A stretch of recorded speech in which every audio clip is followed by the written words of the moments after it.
أعوذ بالله من الشيطان الرجيم. بسم الله الرحمن الرحيم.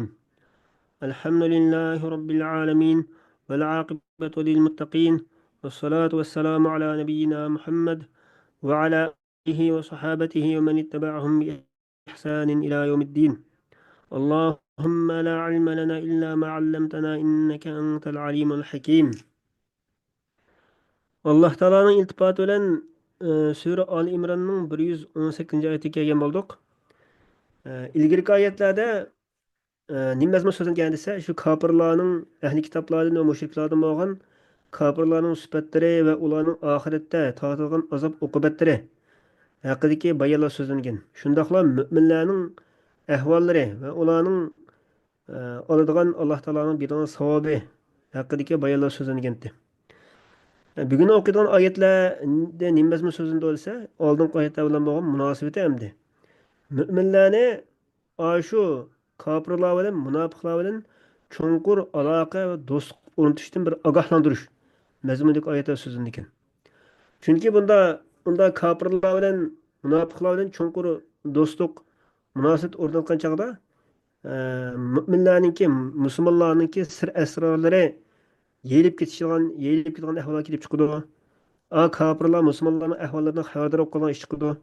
Buning bilan islom ummatiningki umumiy manfaati ziyon uchraydigan gapimdi. Shuning islom ummatiningki shaxsiyatini va islom ummatining mohiyatini saqlab qolish uchun bunday ishlardan bir ogohlantirish qilingan ekan. Alloh taolo shunday deydi: Estaizu billah. Ya ayyuhallazina amanu la tattakhidhu bitanatan min dunikum la ya'lunakum khabala. ودوا ما عنتم قد بدت البغضاء من أفواههم وما تخفي صدورهم أكبر قد بينا لكم الآيات إن كنتم تعقلون. Yani ey iman etgan müminler, özüңlardan bolmaganlarni, yani münafıklarni sirdaş qilib olmanglar. Ular sizlarga buzg'unchilik qilishda bo'shonlik qilib qolmaydi.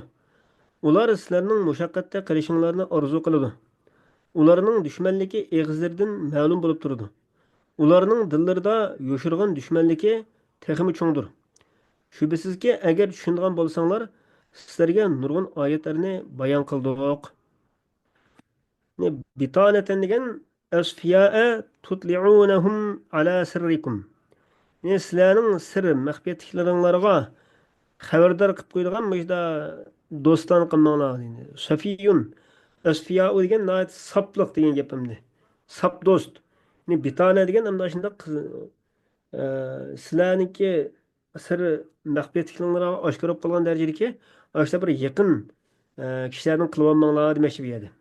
Min dunikum degan sizlardan boshqalardan bo'lgan, ya'ni Yahudi, Nasara, munofiqlardan iborat sizlardan boshqalardan bo'lgan shunday kishilarni do'stni, yaqin sirdosh qilib olmanglar.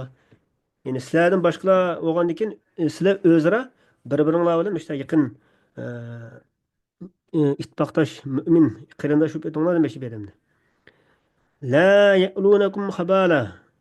La ya'lunakum degan la yuqassiruna juhdahum lakum fil fasadi. Ular sizlarni buzg'unchilik uchirtish uchun tirishchanligini ayab qo'ymaydi. Butun kuchi bilan sizlarni buzg'unchilik uchirtirgan, sizlarni vayron qilgan ishlarni qiladi. Shuning uchun tirishchanlik ko'rsatadi ular deydi. Xabalan deganniki nasblik o'qilishi naz'ul xafid degan qoidaga tushirib turib shunday bo'lgan deydi.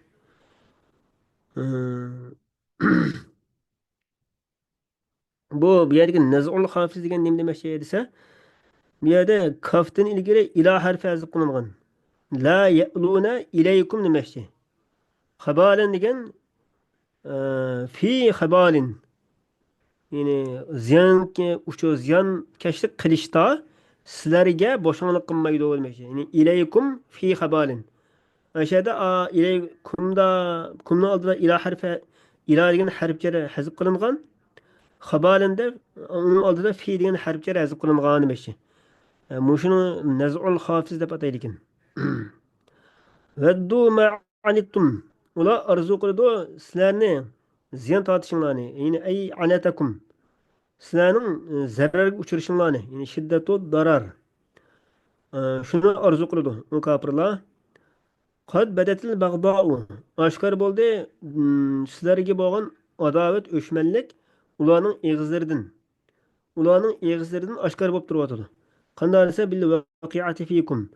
Sizlarga hujum qilish bilan va mushriklarni sizlarning maxfiyatliklaringlarga xabardor qilish bilan oshkor bo'ldi. Va ma tukhfi suduruhum akbar. Ularning og'zini oshkor bo'lgan narsa shundoq, lekin ularning qalblari yoshirgan narsa bo'lsa texmi cho'ngdir. Qalblardagi dushmanlik adovat texmi cho'ngdir. Qad bayyana lakumul ayat. Haqiqatan bayon qildik sizlarga oyatlarni. Ularning adovatiga dalolat qilgan oyatlarni bayon qildik. Agar tushungan bo'lsanglar. Ya'ni aqlingizdan o'ylab baqsanglar, shuni ularningki chunqur adovat saqlaydiganligini bilib yetalaysizlar demoqchi. Taqiluna degan bilsanglar oshini. Fala tuwaluhum. Ularni do'st tutmanglar. Ha antum ulai tuhibbunahum va la yuhibbunakum va tu'minuna bil kitabi kullih va idza laqukum qalu amanna va idza khalaw 'addu 'alaykum al anamina min al ghayz qul mutu bi ghayzikum innalloha alimun bi zati sudur. Ha degan yani tanbih harfi, yani ogohlantirish. Ey mu'minlar jamoasi, sizlar ularni do'st tutsizlar, ular sizlarni do'st tutmaydi. Sizlarga bo'lgan dushmanlikni yoshirin tutadi. Sizlar hamma samoviy kitobga ishonisizlar, shundoq turuqliq ular sizlarni o'ch ko'radi. Ular sizlar bilan uchrashganda iymon etdik deydi. O'zlari yolg'iz qolganda sizlarga bo'lgan ochiqidan barmoqlarini tishlaydi. Ey Muhammad aytqinki, ochiqinglar bilan o'linglar. Ya'ni Alloh o'lganinglarga qadar ochiqinglarni davomlashtirsin. Allah haqiqatan dillardagini bilguchidir. Ha entum, yine tanbih. Entum degan sizlar. Ey mu'minlar, yaxshi ko'rasizlar ularni. Yani ularninki sizlarga yaqinlik bo'lganligi uchun, yani tuqqandochilik bo'lganligi uchun yaxshi ko'rasizlar. Do'stlikni bo'lganligi uchun. Ha, lekin ular sizlarni yaxshi ko'rmaydi. Yani din jihatda bir-biriga sizlarga muxolif kelganligi uchun ularning dini boshqa, sizlarning diningiz boshqa bo'lganligi uchun ular sizlarni yaxshi ko'rmaydi. Sizlar bo'lsanglar kitobning hammasiga iymon etasizlar. Yani ilgirki kitoblarning hammasiga Alloh taolo tomonidan nozil bo'lgan kitoblarning hammasiga iymon etasizlar. Ular bo'lsa sizlarning kitobingizga bo'lgan Qur'onga iymon etmaydi. Agar ular sizlarga uchrashib qolsa, iymon etdik deydi. Agar o'zlari xoli qilib qolsa, sizlarga qarta barmoqlarini tishlaydi. Yani alaykum degan sizlarga bo'lgan ochiqining dasidan barmoqlarining uchlarini tishlaydi deydi. Minal g'ayz, g'azabning qattiq bo'lganligidan. Nima uchun desa, sizlarniki o'nishib ketganliginglarni, ittifoqlashib ketganliginglarni ko'rganliklari uchun. Bu yerda ochiqning qattiq bo'lganligini Abdul Anamil degan ibora bilan ifodaladi. Nima uchun desa, majoz tariqasida. Lekin amaliyotda bu yerda barmoqni tishlaydigan ahvol yo'q. Lekin ular shu qattiq ochiq kelganlikni işte Abdul Anamil degan ibora bilan ifodalaydigan. Aytqinki Muhammad alayhissalom sizlar ochinglar bilan o'linglar. Yani ibqav alayhi ilal maut.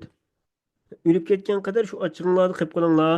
Falan taraw ma yasurrukum. Ya ma yusirrukum. Sizlarni xushal qilgan narsani hargizmi ko'rolmaysizlar. Innalloha alimun bi zati sudur. Haqiqatan Alloh taolo dillardagini bilib turg'uchidir. Qalblardagi narsani bilib turg'uchidir. Endi shu qalblardagi narsaning jumlasidan shu munofiqlar, kofirlar qalblarida yushirgan narsa deydi. Pilallayotgan shu ishlarni. In tamsaskum hasanatun tasuhum. Agar sizlarga bir yaxshilik yetsa, yordam Allohning yordami kelgan o'xshash, sizlarning g'animat olganlarga o'xshash, mushta bir ne'mat yetib qolsa sizlarga ularni g'amkin qiladi. Bu yaxshilik kofirlarni g'amkin qiladi. O'sal ahvol tushirib qo'ydi. Yani qalbi bir aram bo'ladi demoqchi-da. Va in tusibukum sayyi'a. Agar sizlarga bir yomonlik yetib qolsa, mag'lubiyat va ocharchilik degandek, ya'ni qo'rqoqchilik deganga o'xshash mushta bir yomonlik yetib qolsa, ular uning bilan xushal bo'ladi. Ya'ni qalbi ashni kasal insonlar bo'lgan uchun. Bu yerda shart jumlaninki ma hozir in tamsaskum degan shart jumla oldingi shartga aloqadordir deydi. U ikkisining oldingi jumla bilan ma jumlaning orasidagi jumlalar u qistirma jumla. Endi bu yerdagi ma'no nima bo'ldi desa, beshdagi jumla qaysi jumla desa, yine ular sizlar ularni yaxshi ko'rasizlar, sizlar ularni yaxshi ko'rasizlar, lekin ular sizlarni yaxshi ko'rmaydi. Agar sizlar uchrashib qolsa imaytiq deydi. Sizlar xoliqa vaqtlarida barmoqni tishlaydi degandi. Endi shu jumlaga aloqador demoqchi ma'ni. Ya'ni ularning sizlar bo'lgan adovati yuqori chekka yetdi. Shunda turuqliq ularni nima uchun do'st tutsizlar? Ularni do'st tutish uchun yiroq turinglar. Ya'ni ayet sizlar ularni do'st tutgan bilan yaxshi ko'rgan bilan ular sizlarni yaxshi ko'rmaydi degan 5-dagi oyatga shunga munosabatlik. Ya'ni ahvol mushuna to'g'sa, yana shu ularni do'st tutamsizlar demoqchi bu odamlar. Uningdan yiroq turinglar unda qilishsin. Va in tasbiru agar ularning aziyatlariga sabr qilsanglar va ularni do'st tutishda va boshqa ishlarda Allohdan qo'rqsanglar, ular sizlarga zarar yetkazolmaydi. La yadurrukum kayduhum shay'a. Ularning hiyla-mikri sizlarga hech qanday bir zarar yetkazolmaydi. La yadirkum, la yadurrukum. Ikki xil o'qilgan bu. Innalloha bima ya'maluna muhit. Bima ya'malun, bima ta'malun deb o'qilgan. Haqiqatan Alloh taolo ular qilayotgan narsani yoki sizlar qilayotgan ishlarni hammani bilib turg'uchidir. Muhitun degan ya'ni hammani qurshab turg'uchi. To'liq bilib turg'uchi demakchida. Ashning qarta jazo va mukofot beradi. Va id gadawta min ahlika tubawwi'ul mu'minina maq'ida lil-qital. Asigin Muhammad alayhisalom o'z vaqtida sen ahlingdan ayrilding. Ya'ni Madina Munawvardan ayrilding.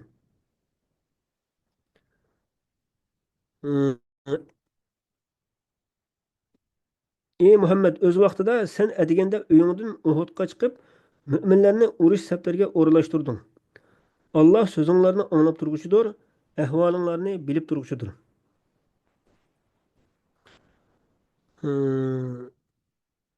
Minal Madina tubawwi'u degan tunzilu.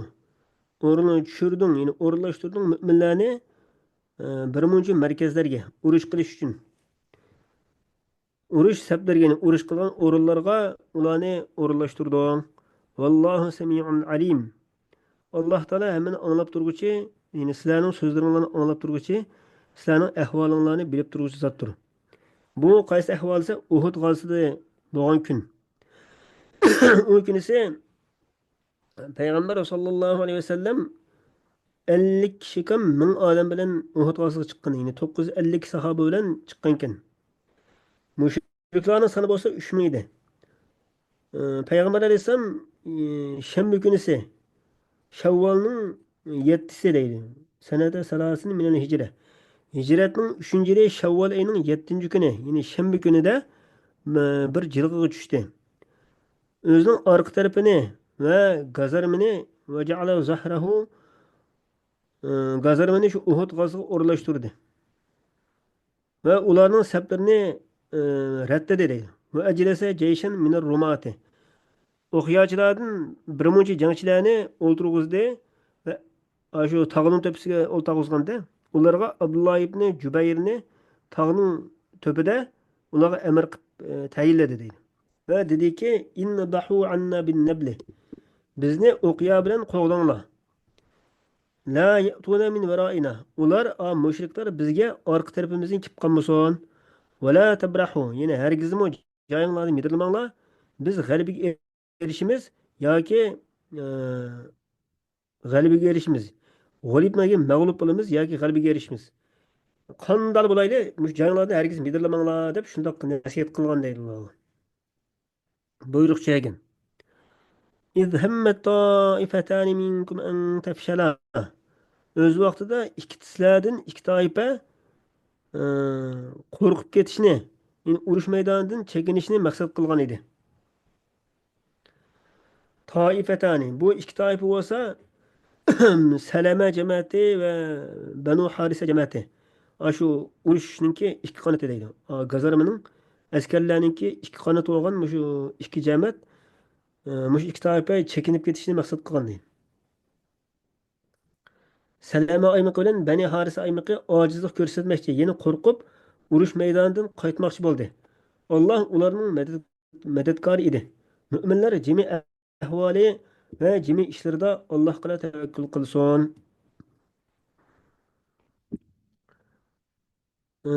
En tafshaladigan tajbuna, ya'ni qo'rqishni, ya'ni qo'rqinchaqlik qilmoqchi, urush maydonidan chekinishni iroda qilgan edi, maqsad qilgan edi.